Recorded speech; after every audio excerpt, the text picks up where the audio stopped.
Tudo começou com pequenas mudanças.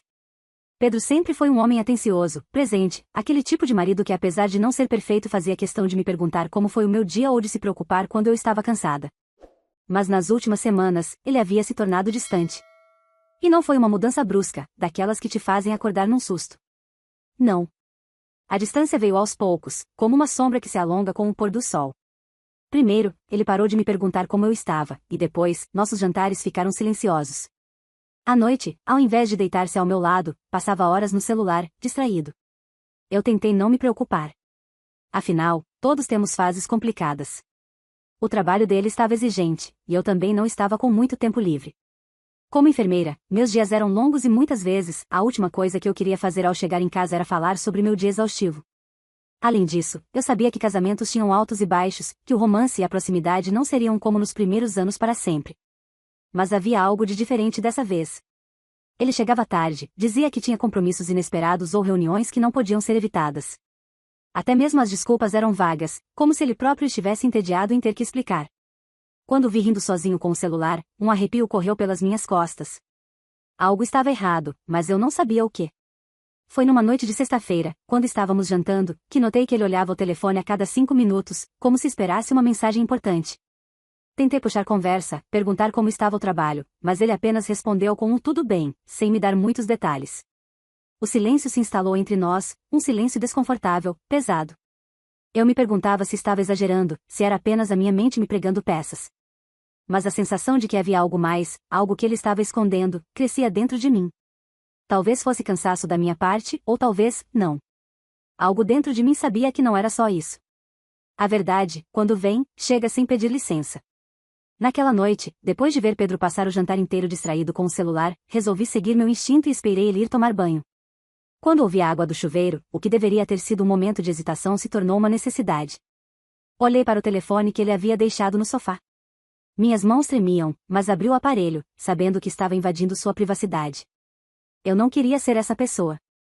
Mas, naquele momento, eu precisava saber. E então, eu vi.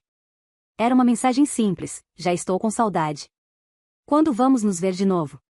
Meus olhos leram aquelas palavras várias vezes, como se minha mente estivesse tentando processar o que elas significavam. O nome que aparecia na mensagem não me era familiar. O coração acelerou, as palmas das mãos suavam e, por um segundo, pensei que fosse desmaiar ali, naquele instante.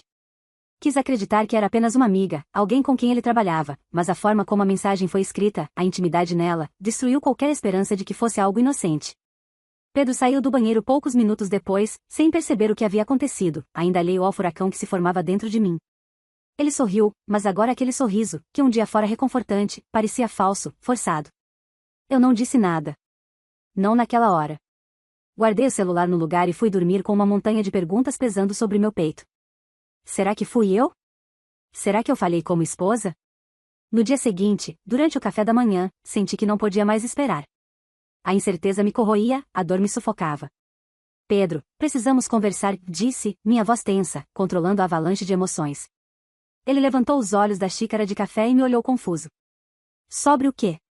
Eu vi uma mensagem no seu celular, falei, sentindo um nó na garganta. Houve uma pausa, o momento em que tudo podia mudar. Pedro não tentou negar. Não inventou desculpas. Apenas suspirou e disse, eu estava esperando que você descobrisse. Meu mundo parou por um segundo. Esperei por qualquer coisa, menos por essa confissão fria. Então é verdade? Perguntei, sentindo a voz falhar.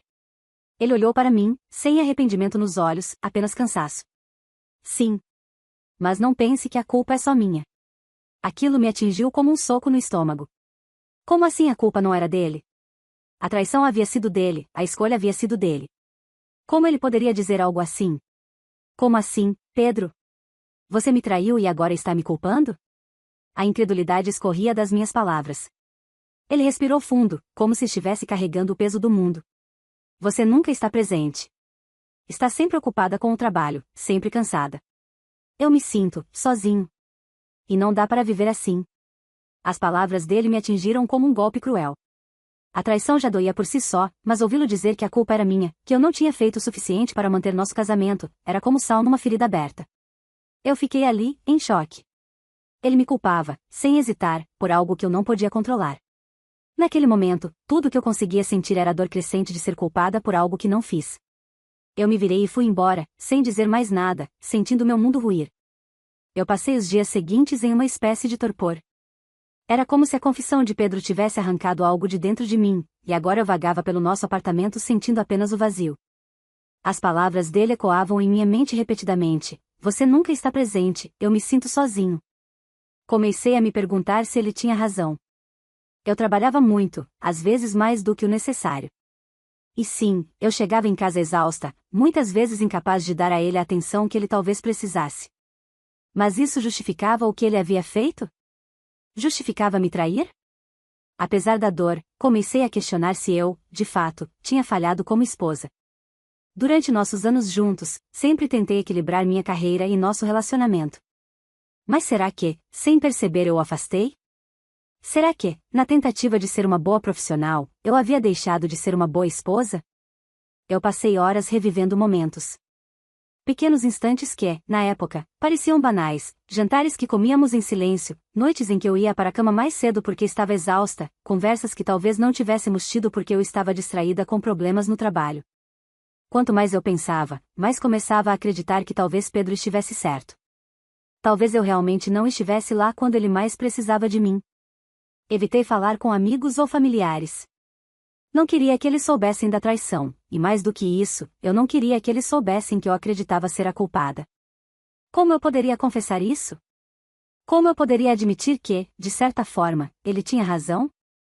As noites eram as piores. Eu olhava para Pedro dormindo ao meu lado, e tudo o que sentia era uma mistura de raiva e culpa. Ele parecia tão tranquilo, enquanto eu mal conseguia respirar sob o peso da dor. Meus pensamentos me consumiam, me dizendo que, se eu tivesse feito as coisas de maneira diferente, talvez tudo fosse diferente agora. Talvez ele não tivesse procurado outra pessoa. Talvez ele ainda me amasse como antes. Durante uma dessas noites insones, fui até a cozinha para pegar um copo d'água. O silêncio da casa parecia ensurdecedor, e enquanto olhava para o reflexo da luz da geladeira, uma pergunta me veio à mente: eu realmente era culpada? Essa pergunta ficou comigo nos dias seguintes. Eu me via diante de um espelho invisível, tentando enxergar onde exatamente eu havia falhado, se é que havia falhado. Seria justo Pedro ter me traído por conta das nossas dificuldades? Ou seria essa a forma dele justificar suas próprias escolhas? Eu não sabia mais. Estava perdida entre a culpa e a dor, sem saber para onde ir ou o que fazer. Depois de dias mergulhada em dúvidas e culpa, decidi desabafar com minha amiga Clara. Ela era minha confidente há anos, uma daquelas pessoas que conseguem te fazer enxergar a situação por um ângulo diferente, mesmo quando tudo parece confuso. Sentadas em um café da esquina, eu finalmente contei a verdade: Pedro tinha me traído. E, como se isso não fosse o bastante, ele disse que a culpa era minha. Clara ficou em silêncio por um momento, absorvendo o que eu havia dito. Seus olhos estavam sérios, mas havia uma suavidade neles, como se soubesse que eu precisava de mais do que conselhos, e eu precisava de compreensão.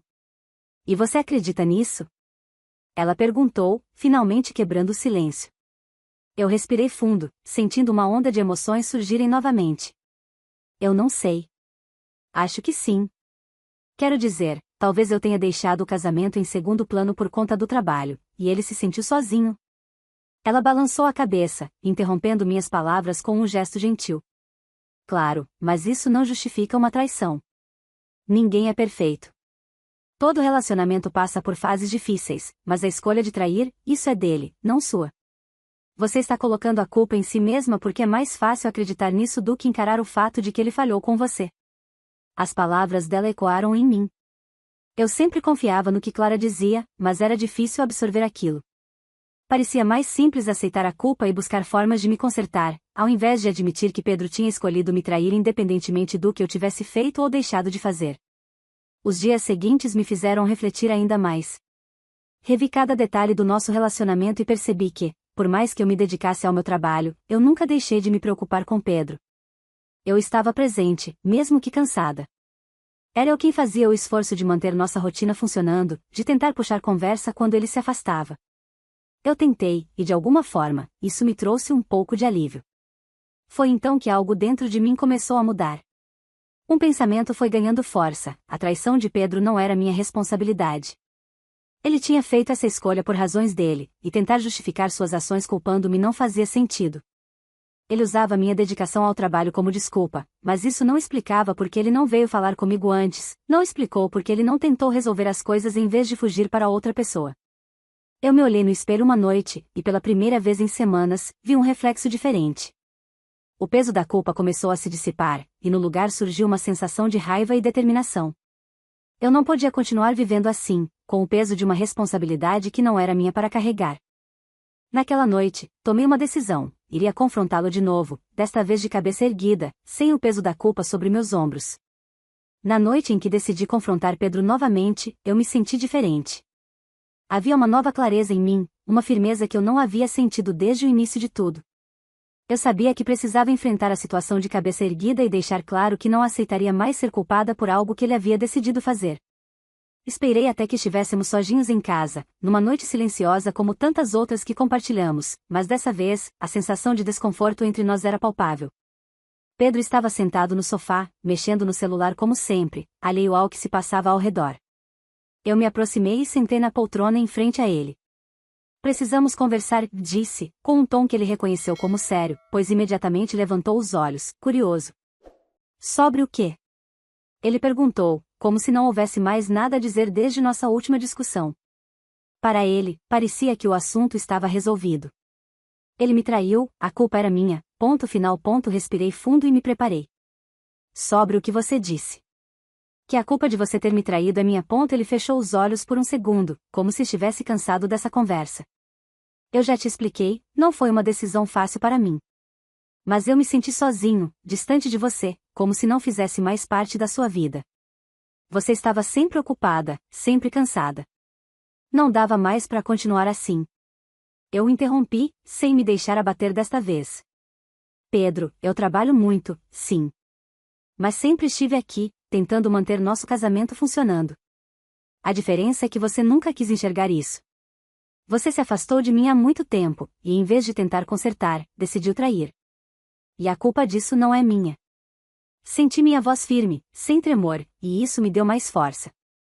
Ele me olhou surpreso, como se não estivesse preparado para essa resposta. Eu não estou tentando te culpar. Só estou dizendo que as coisas não estavam funcionando. Mas a sua solução foi me trair, e agora você quer colocar a culpa disso nas minhas costas? Eu me levantei da poltrona, as palavras saíam sem esforço.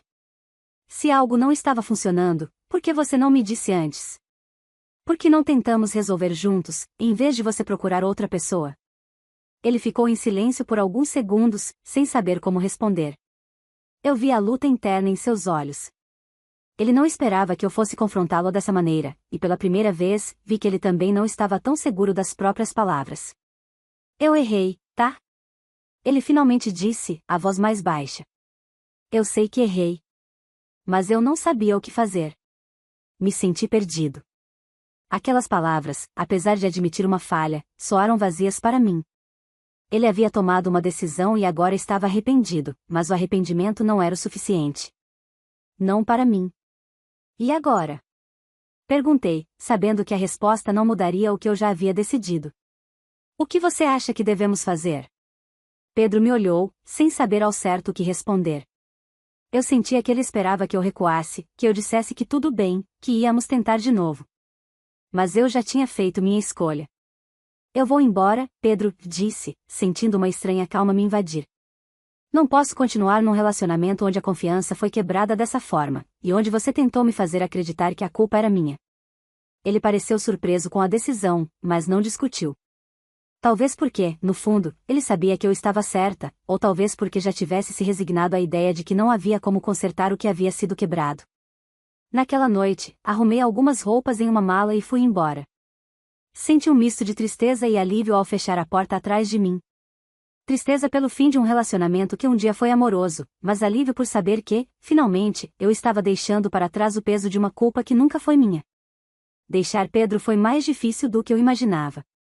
Não por ele, mas pelo significado daquilo. Eu estava fechando um capítulo da minha vida, encerrando uma história que imaginei que duraria para sempre. Mesmo sabendo que havia tomado a decisão certa, a ideia de começar de novo, sozinha, era assustadora. Passei as primeiras noites na casa de Clara. Ela foi um apoio inestimável, me oferecendo consolo sem fazer muitas perguntas, deixando que eu tivesse o tempo necessário para absorver tudo o que tinha acontecido.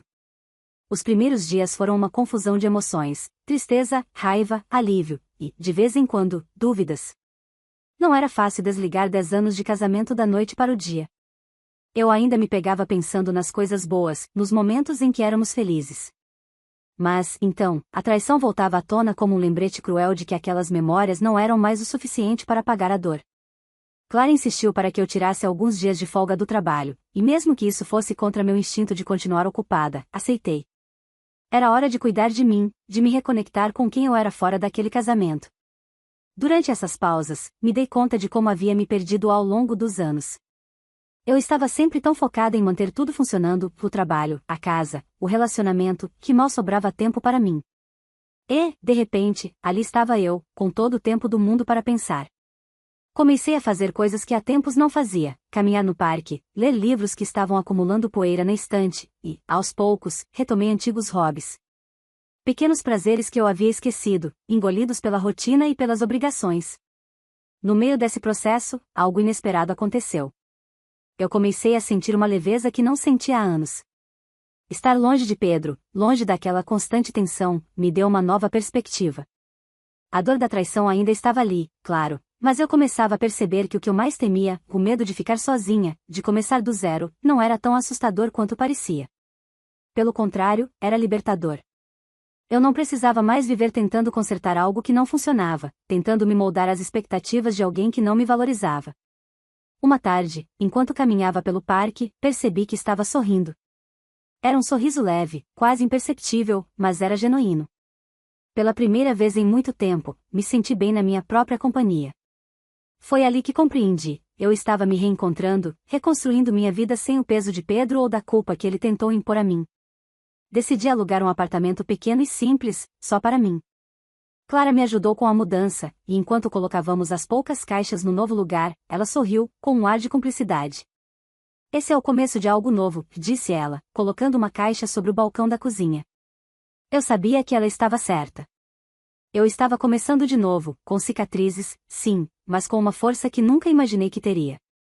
Estar sozinha não era o fim, era o começo de uma nova jornada. Meses passaram desde que deixei Pedro. A cada dia que passava, a dor da traição ficava mais distante, como um eco que se desvanecia ao longe. Ainda havia momentos em que eu me lembrava do que aconteceu, mas, com o tempo, aquelas memórias deixaram de me causar a mesma dor aguda. Elas se tornaram parte de mim, sim, mas não definiam mais quem eu era. A mudança para o meu novo apartamento marcou o início de uma fase de descoberta. Pela primeira vez em anos, me permiti pensar apenas em mim, no que eu queria, no que me fazia feliz. A sensação de liberdade que isso trazia era poderosa. Eu me redescobri como pessoa, algo que parecia ter se perdido entre o papel de esposa, profissional e cuidadora. Pedro tentou me procurar algumas vezes. Ligou, mandou mensagens, pedindo para conversarmos, dizendo que queria uma chance de se redimir. No início, eu fiquei tentada a responder. Havia uma parte de mim que queria entender por que ele tinha feito o que fez, como as coisas chegaram àquele ponto. Mas, quanto mais eu pensava nisso, percebia que essa resposta já não importava mais. Uma tarde, enquanto estava no trabalho, recebi uma mensagem dele. Era longa, cheia de arrependimentos e promessas de mudança. Ele disse que me amava e que queria tentar novamente. Eu li cada palavra com atenção, sem deixar as emoções do passado me dominarem. Quando terminei de ler, senti uma estranha paz. Não respondi. Não porque ainda estivesse com raiva, mas porque sabia que nossa história havia terminado ali, e que qualquer tentativa de retorno só traria de volta os fantasmas que eu finalmente havia exorcizado. Minha vida agora era minha. Eu não precisava mais carregar o fardo de tentar ser perfeita para alguém que não valorizava meu esforço. Estava descobrindo que era suficiente sendo quem eu era, sem me moldar para caber nos desejos de outra pessoa. E, mais importante, percebi que eu não precisava do perdão de Pedro, nem de sua aprovação, para seguir em frente. O perdão que realmente importava era o meu próprio. Olhando para o futuro, me sinto diferente. Mais forte, mais segura, e, finalmente, livre. Não é fácil reconstruir a vida depois de uma traição. Leva tempo, requer paciência consigo mesma, mas é possível. Hoje, ao olhar para trás, vejo que aquela traição foi um ponto de ruptura, doloroso, sim, mas necessário. Ela me forçou a enxergar meu próprio valor e a deixar de lado um relacionamento que não me fazia bem. Agora, me sinto preparada para o que vier. Não preciso de garantias ou de certezas sobre o futuro. Sei que ainda enfrentarei desafios, mas sei também que posso enfrentá-los com mais confiança e autocompaixão. E mais do que nunca, sei que não carregarei mais a culpa por escolhas que não foram minhas. O que você faria no meu lugar? Comente aqui embaixo. Até a próxima história.